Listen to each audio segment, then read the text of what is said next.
क्यों नहीं लग रहा है आप लोगों को कि राहुल गांधी में प्रधानमंत्री बनने लायक कोई बात है?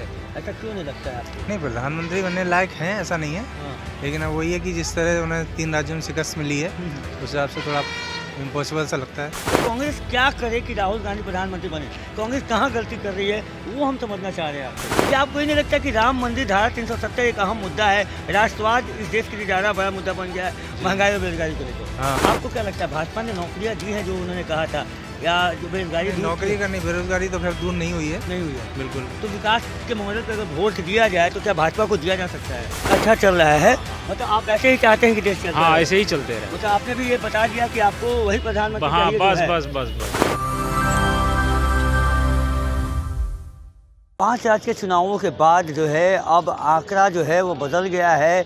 जिस तरीके से राहुल गांधी ने भारत जोड़ो यात्रा करके कन्याकुमारी से लेकर कश्मीर तक पैदल जो चला था और जो माहौल राहुल गांधी की तरफ बना था, ये 5 राज्य के चुनाव के बाद जिस तरीके से 3 राज्यों में भाजपा ने सीधी मतलब हराया है सीधे टक्कर में कांग्रेस को, यानी राहुल गांधी को, उसके बाद से अब जनता का क्या मूड है हम वो जानने की कोशिश करेंगे। हम यहाँ पे जानते हैं देखिए राहुल गांधी जिस तरह से भारत जोड़ो यात्रा शुरू किए थे तो एक माहौल बन गया था उनके लिए, लेकिन जब 3 राज्यों में जिस तरीके से करारी शिकस्त झेलनी पड़ी है और इसे सेमीफाइनल कहा जा रहा था, क्या लगता है कि राहुल गांधी अब प्रधानमंत्री बन सकते हैं? ये जो माहौल चल रहा है और जो माहौल चल रहा है उस हिसाब से तो नहीं लगता। उस हिसाब से नहीं लगता जी। मतलब क्यों नहीं लग रहा है आप लोगों को कि राहुल गांधी में प्रधानमंत्री बनने लायक कोई बात है?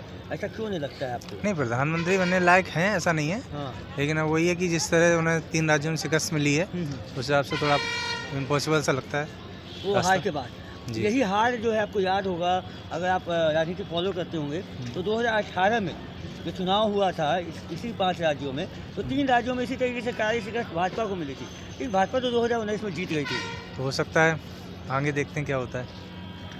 नहीं, मैं आपने इस हार को अगर पैमाना माना है नहीं, तो यही पैमाना हार इसलिए कि वो इस समय जो है यूपी में भी करारी शिकस्त मिली थी, उसके बाद फिर 3 राज्यों में लगातार, हम्म, तो उसके बाद थोड़ा सा जो है रास्ता मुश्किल से लग रहा है, लेकिन इम्पॉसिबल नहीं है, कुछ भी संभव हो सकता है। नहीं जैसे अगर मैं ये समझना चाह रहा हूँ कि जनता अगर इस पैमाने को देखती है तो 2018 तो बेईमानी हो जाएगी। फिर 2018 में कांग्रेस जीता था, भाजपा हारा था, यही सेमीफाइनल, उसी ठीक उतने ही समय के बाद चुनाव आया था लोकसभा का, लेकिन लोकसभा में 300 पार हो गई थी भाजपा। अब उन्हें कुछ नई रणनीतियाँ तैयार करनी होंगी, कुछ नई प्लानिंग से। वही रणनीति पे मैं जानना चाहूँ कि कांग्रेस गलती क्या कर रही है आपके नज़र में, क्या लग रहा है? गलती तो अभी कुछ कह ही नहीं सकते, अभी जो भी है भाजपा का मजबूत पक्ष है हर तरफ से, केंद्र में भी और ज़्यादातर स्टेट्स में भी है। हाँ। तो इस तरह जो है उन्हें नई प्लानिंग और नई सोच से कुछ अलग हटके कुछ काम करना होगा, जैसे भाजपा करती है। जैसे भाजपा करती है, जैसे आप जनता हैं, आप युवा हैं, एक युवाओं को कैसा प्रधानमंत्री चाहिए? और जो एक पार्टी कर रही है गलतियां, आप अगर राहुल को प्रधानमंत्री के तौर पे देखना चाहते हैं तो कांग्रेस क्या करे कि राहुल गांधी प्रधानमंत्री बने? कांग्रेस कहाँ गलती कर रही है वो हम समझना चाह रहे हैं आपसे। उन्हें भाजपा की, जैसे उन्होंने भाजपा ने जो रणनीति तैयार करती है उसी तरह उन्हें भी अपनी फॉलो करना। एग्रेसिव प्रचार जो करते हैं। जी, अग्रेसिव प्रचार करना चाहिए।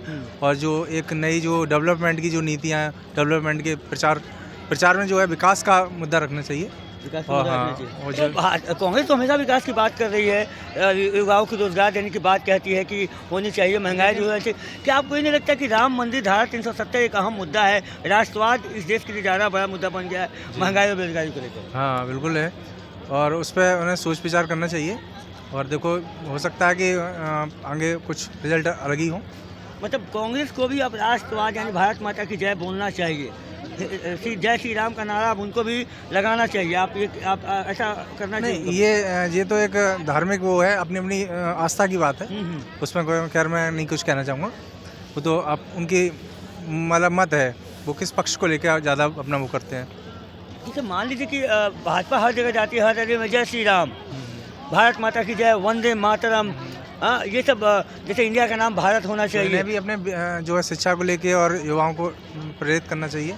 हाँ। करना पड़ेगा एक शिक्षा, और जो बेरोजगारी है उसको खत्म करने के लिए कुछ नए मुद्दे और कुछ नए जो प्लानिंग उन्हें उनके सामने रखनी पड़ेगी। कांग्रेस तो विपक्ष में है, ये तो सिर्फ सवाल खड़े कर सकती है, करना जो है वो तो भाजपा को है।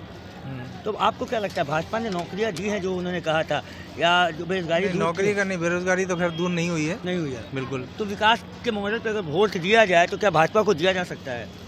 हाँ, अभी तो क्या ना, मतलब पॉसिबल। आज आप एक युवा है, देश के युवा है, आपको वोट करना है, आप वोटर हैं ना, तो आप वोट करेंगे ना। तो हम ये नहीं पूछ रहे हैं कि आप किसको वोट करेंगे, हम ये पूछ रहे हैं कि जो विकास का मॉडल जो बता रहे थे आप, तो जो बेरोजगारी है तो विकास हुआ नहीं, महंगाई है तो इसका मतलब विकास हुआ नहीं, तो क्या आप इस विकास के मॉडल पर जो भाजपा बोलती है राष्ट्रवाद, भारत माता की जय, यानी विदेशों में देश का नाम रोशन हुआ है, पता नहीं कहाँ हुआ है, कैसे हुआ है, ये तो मुझे नहीं दिखता, आप जनता हैं, आप समझते होंगे, तो क्या इस नाम पे आप वोट करेंगे मोदी को, या फिर आप कुछ सोचेंगे कुछ अलग?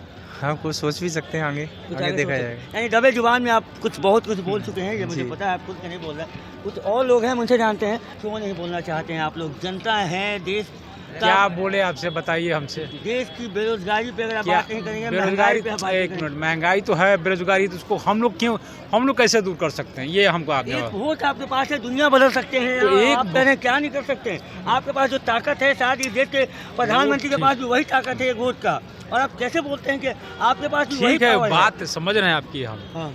हम लोग कुछ नहीं ना कर सकते हैं, एक वोट से आप प्रधानमंत्री बदल देंगे साहब। सर, आप ठीक क्या है, बोल मान रहे हैं? मान आप रहे हैं कांग्रेस आपकी को ला बात। सकते हैं, बीजेपी को हटा सकते हैं, बीजेपी को ला सकते हैं, कांग्रेस को, आपके पास इतना ताकत है, आप अपनी ताकत को पहचान क्यों नहीं रहे हैं? हम समझ रहे हैं बात को। अगर आप जैसे लोग सभी यही बात करने लगे तो फिर क्या होगा देश का?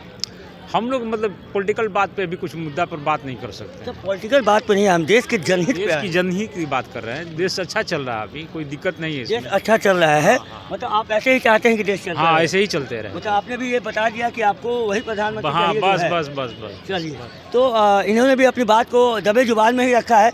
जनता खुल के बात नहीं करती है क्योंकि इनको लगता है कि कहीं ना कहीं आज के ज़माने में जो सोशल मीडिया का ज़माना हो, इलेक्ट्रॉनिक मीडिया का ज़माना हो, इस ज़माने में हर बात कब वायरल हो जाए और कब किस पे क्या दिक्कत आ जाए, इसीलिए अब हर लोग, हर जनता ये समझती है और उसे दबे जुबान में ही बिना नाम लिए हुए अपनी बातों को रखना है। दो ऐसे लोग हमें मिले हैं जिन्होंने एक दबे जुबान में राहुल गांधी का नाम लिया तो एक दबे जुबान में मोदी का नाम लिया, यानी 50-50 का आंकड़ा अभी भी है।